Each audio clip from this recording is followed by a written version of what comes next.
Io c'era il asma, addio che tanto dopo sta male, Signore.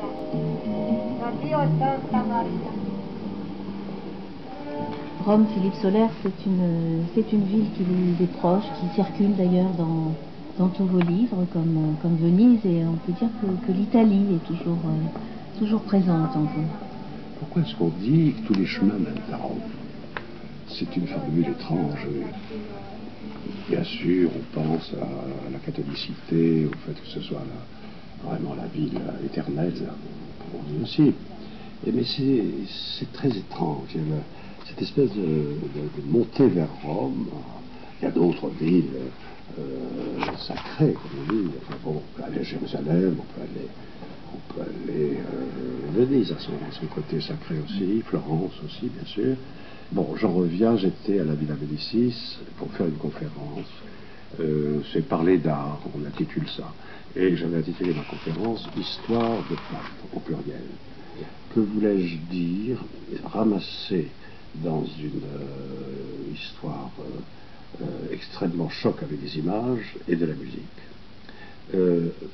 Quelques épisodes de ces papes qui, quand même, depuis 2000 ans, occupent les fantasmes de la planète.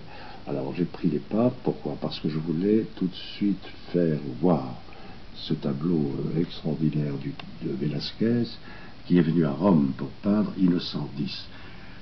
Qui est ce pape? Que lui est-il arrivé? Comment est-il mort? Dans le dénouement le plus complet, la misère noire, parce que sa belle-sœur, avec qui il avait une liaison scandaleuse, lui volait absolument tout. Vraiment, c'est splendeur et misère.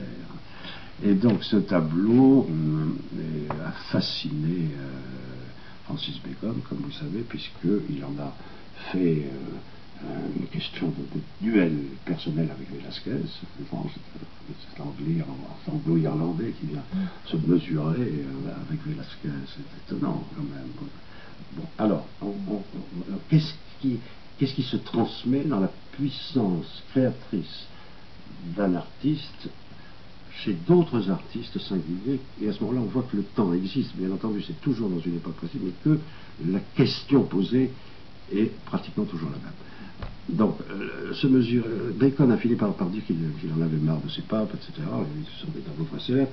On voit le pape comme sur une chaise électrique, son fauteuil est transformé en chaise électrique, et il hurle, il a une crique, la viande aussi. Donc, on sent très bien que Bacon se pose la question, qu'est-ce que c'est que d'être un pape après la catastrophe du XXe siècle?